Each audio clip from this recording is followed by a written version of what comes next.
So we're going to talk about the VIX and volatility cycles in this video.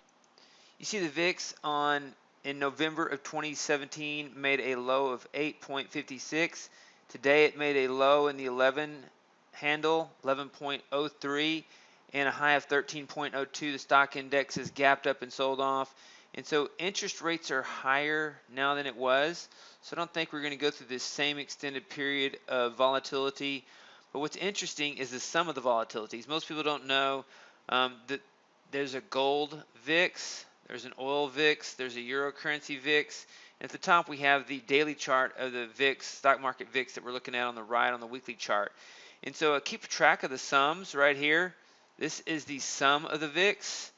And you see the current levels are around 51, 52. Last time it was at 51, 52. It's about right here. And so at the end of 2017, it took this dip all the way down to the 43 level and then back up. And so you see this big pop in VIX right here. What's really interesting though is that the divergences in these VIXs. So the stock market VIX was higher at the beginning of 2018 than it was at the end of 2018, but the sum of the VIXs was higher at the end of 2018 than at the beginning of 2018. So you have to look at the right now. You currently have to look at the euro near all-time lows in VIX.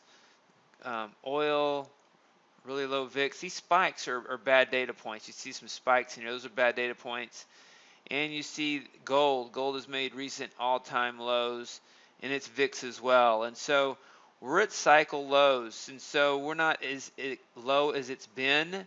I don't think we will because interest rates are higher. But I think we're near a cycle low.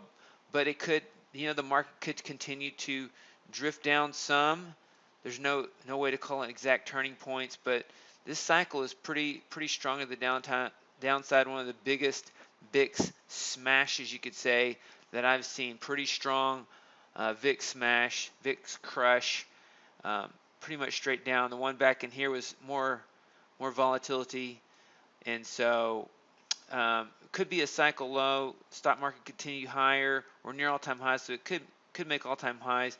But I think volatility can pick up from here. We're going into May. We're going into the summer months, and so traditionally summer is less volatile. But in recent years, it's actually more. It's been more volatile. Not in 2018, but on average, there's less volume, and so. We've also had a huge run, and we're coming into May, so we'll see what happens.